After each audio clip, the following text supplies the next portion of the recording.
this drum crusher.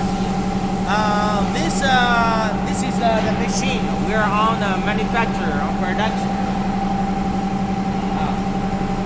This one with the diesel engine, 250 kilowatts, as the drive motor. Over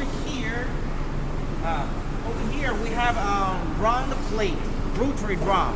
Rotary drum. This machine is suitable for crush the wood root, the big root, with the earth or with the dirt earth, and also this machine is suitable for crushing the straw bale.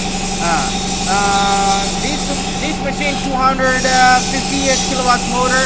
The capacity can be 20 to 25 pounds per hour. This is a complete machine. I'll show you to look around.